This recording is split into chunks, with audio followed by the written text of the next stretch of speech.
We don't realize sometimes, and then we are eating a lot of easily cooked foods. In a lot of the commercial places, you don't know when they fry things how old the oil is. Oh, that's an important fact. Now, these oils contain carcinogens. That's things that would encourage you to get cancer. Right. They would damage your system. They would damage your metabolism.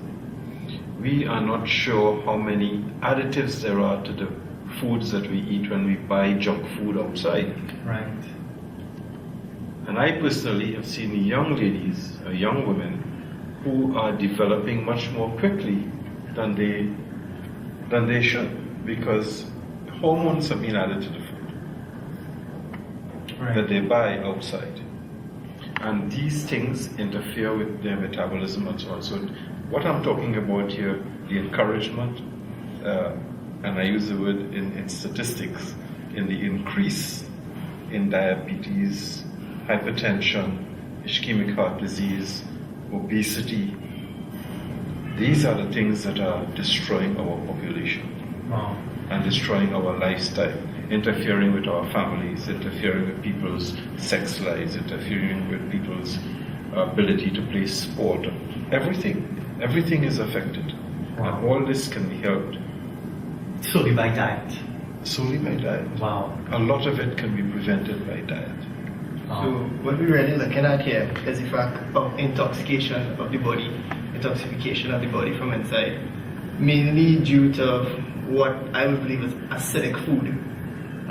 What I would like to do is ask G, give us the break. Everybody knows what wheatgrass is, but what is one of the key things that help with the reduction of the acidity in your body that intoxifies you? Right. This is the biggest problem, what we're dealing with here, as far as what the diet is doing. The diet is mainly consists of acidic foods.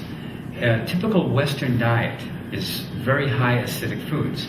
I have a list of acid foods and alkaline foods. Okay, now the alkaline foods are the basic foods that God put here on the planet for us to have. Let's say fruits, the vegetables, the nuts, the seeds, and the grains. When you have a diet that's high in acidic foods, the body's going to become highly acid. There's a pH balance in the body. The pH neutral is 7. Okay, pH balance at 7.4 is slightly alkaline. That's a good pH balance for the body. Your body is 75% water. Okay, it's a volume of water there that needs to have a pH balance that's right. And when that becomes off, way off, bacteria can grow and things like that. And the acidity can take off and start raising havoc with the glands and the organs in the body.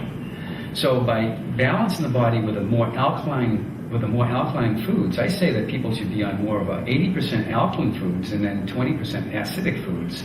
And right now it's the reverse. And now the next generation coming up, the young kids, they're probably on more of a 90% acidic foods and 10% alkaline foods. And they need to be with the foods that are on the planet, the good foods, the healthy foods that are fresh vegetables and the fruits and seeds and nuts.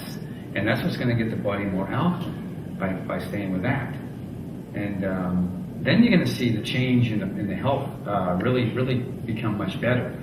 Is when that acidity level starts to change. So basically what you're saying is that just by changing someone's diet, right, they can heal themselves?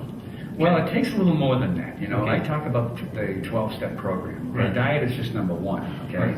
Right. We use the wheatgrass a lot, okay? Now, the wheatgrass is the most highest alkaline food on the planet, okay?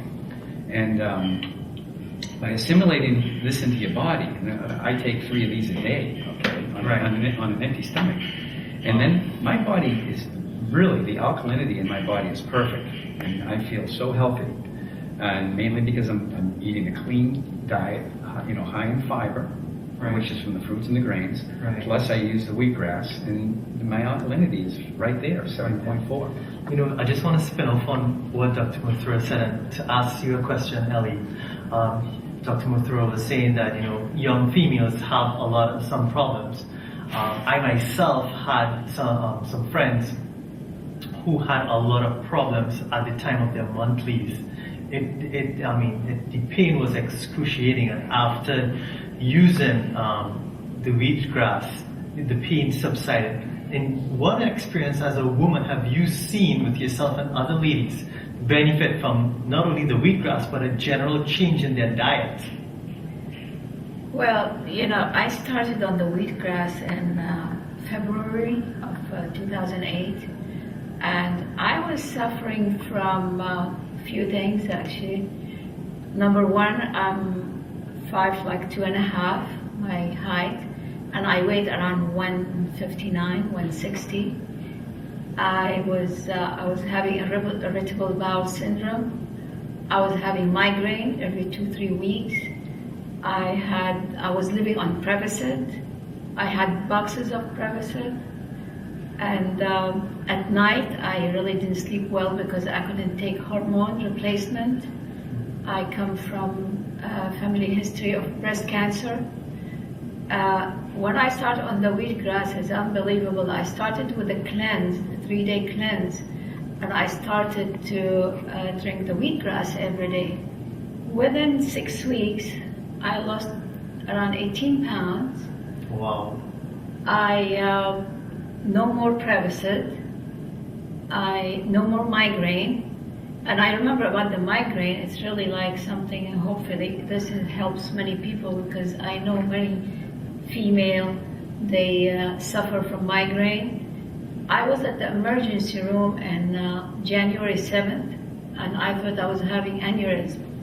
Oh. And all what the doctor, first thing they ask you, what is your pain rate from 1 to 10? And I said 11. First thing they want to give me shot of Demerol. And I refused. I said, I don't want shot of Demerol. I want to know why I'm having the migraine. And I was there 6-7 hours. I went there puzzled, and I left there puzzled. Seriously, all what they gave me is a prescription for Percocet at the end. I went home and I just put it in the trash, and I took a couple of herbal pills from the Japanese company I use also, and Tylenol. This is before the wheatgrass, and I refused to take the medication. After the wheatgrass, I did not have one single of migraine incident, and I sleep better at night. I don't have the bloating. I changed my diet too. I feel the wheatgrass, what it did to me, people ask me, oh, does it make you full so you don't eat a lot? Or I said, no, it doesn't make me full. What it does, it nourishes me, so I don't feel the crave for all the junk things, food we have and I used to eat. So it almost educated me how to eat and choose my food. Wow. So have you referred other people onto wheatgrass for different problems? Have you seen any results? And other than yourself, people who have used it, can you give us a brief description of what that was like for them, other persons? Sure. Being licensed esthetician, so I've been 18 years in the skin business, and I deal with many, especially young teenagers with acne, even adult acne. I put people on the wheatgrass, and I have at least 5 of them on the wheatgrass, and cleared the skin completely, because it detoxifies your blood from the inside. I always talk to my client like the doctor mentioned a minute ago. I asked them about their diet, I asked them about their fluid intake, about their sleep, about their hormones, and what the wheatgrass doing to them. It balances like everything in their system, and that's what really cleared up many of my clients. Wow. And even there's another thing. I use the wheatgrass as a mask on their face for people irritated or breaking out, and really unbelievable the difference.